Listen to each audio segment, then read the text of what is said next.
Je ferai de toutes les roturières des héritières. Derrière chaque refus, il y a un grand oui qui t'attend. On a toutes ressenti cette claque émotionnelle, le non qu'on n'attendait pas, le refus d'un job de rêve, le silence d'une personne qu'on admirait, la fin brutale d'une relation dans laquelle on s'était investi. Et si je te disais que rien n'arrive contre toi, que chaque rejet est une redirection divine, une protection, voire un alignement vers quelque chose de plus grand que tu ne pouvais pas encore voir. Dans cet épisode, on va déconstruire la peur du rejet, comprendre comment en faire une force, et je vais te guider à travers des exercices et des prises de conscience pour que la prochaine fois qu'on te dise non, tu saches que c'est le yes que l'univers te prépare. Je dédie cet épisode à toutes celles qui ont l'impression d'être mises de côté alors qu'elles sont juste mises en réserve pour mieux briller.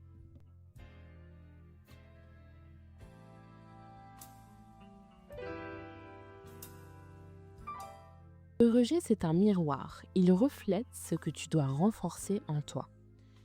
Mais ça fait mal, parce qu'on a associé la validation externe à notre validation interne. Parce qu'on pense que ce non est un jugement définitif sur ce que l'on est. Par exemple, Andy Swatch, dans Le Diable s'habille en Prada, elle se fait humilier, dénigrer, rejeter dans l'univers de la mode. Mais ce rejet est ce qui la pousse à se transformer, à prendre sa place, puis à choisir une autre voie plus alignée avec elle-même. Voici un exercice que j'ai envie de te proposer. Prends une feuille, note le dernier rejet que tu as reçu. Pose-toi ces questions. Qu'est-ce que ce non vient révéler sur ce que je dois solidifier ? Quelle partie de moi était en attente de validation et comment puis-je m'offrir à moi-même ce que j'attendais de l'autre ?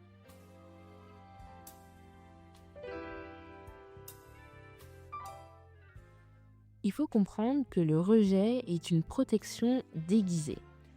Ton timing n'était pas le bon. Ce que tu voulais n'était pas pour toi, pas encore ou jamais.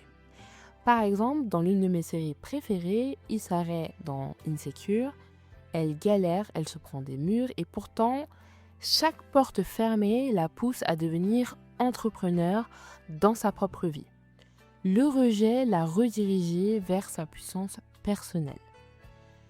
Moi, j'ai envie de te dire qu'il y a plein de moments dans ta vie où le rejet, ça va révéler en toi une puissance que tu ne connais pas. Par exemple, pour ma part, j'ai dû, à la fin de mes études, refaire mon mémoire.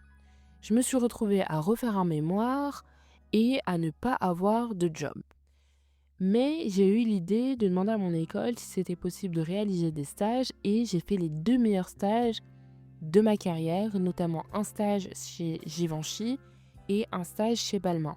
Sans ce redoublement-là, sans ce non à une nouvelle année pour la validation de mon master, j'aurais jamais bénéficié de ces expériences-là. Voilà pourquoi rejection is redirection.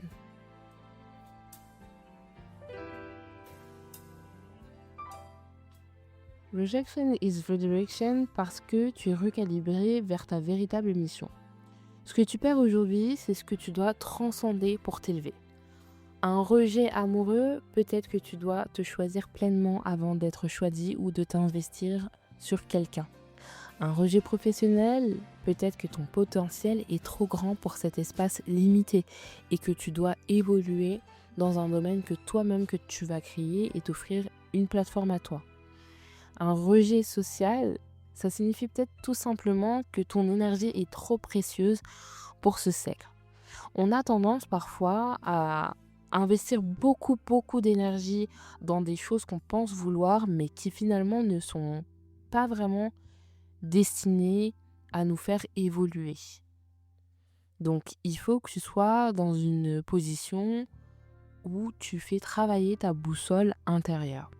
Par exemple, liste 3 projets ou 3 personnes qui t'ont dit non. Et en face, écris ce que ça t'a permis de développer. Imagine que tu étais en relation avec quelqu'un et vous vous séparez. Le fait de vous séparer, ça t'a peut-être forcé à devenir plus autonome par toi-même, ça t'a peut-être forcé à cesser d'être dépendante affective et ça t'a peut-être permis d'être beaucoup plus équilibré et beaucoup plus aligné avec toi-même. Donc, Sincèrement, regarde à quel point parfois des rejets, ça te fait évoluer d'une manière dont tu t'attendais pas, même si sur le coup, ce rejet, ça a été difficile. Au final, c'est toi qui es gagnant dans cette situation. C'est toi qui bénéficie de nouvelles expériences dont tu t'attendais pas nécessairement et auxquelles tu n'aurais peut-être pas eu accès si on t'avait pas rejeté.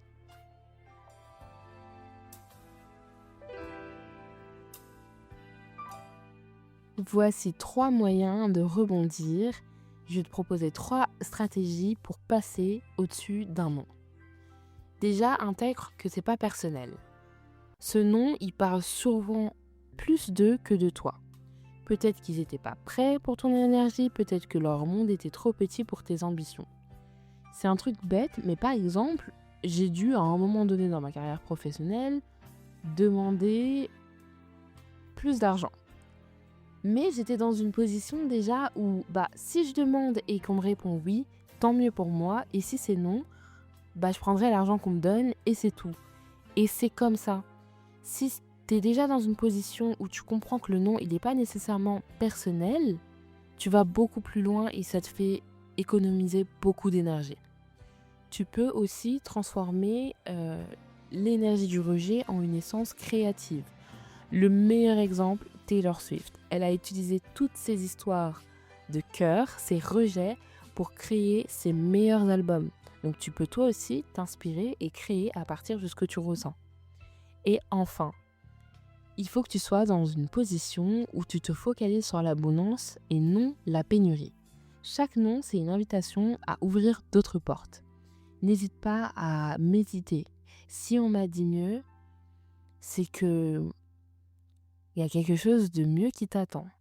Cherche les oui dans d'autres domaines. Peut-être que le job t'a été refusé parce que ça se trouve, on t'aurait maltraité là-bas. Peut-être qu'une relation se termine, mais ça t'ouvre peut-être à une relation encore plus florissante et encore mieux. Donc, ne te laisse pas atteindre par le non. Comprends que le non, c'est simplement une redirection et que tu peux sûrement avoir encore mieux qui t'est destiné.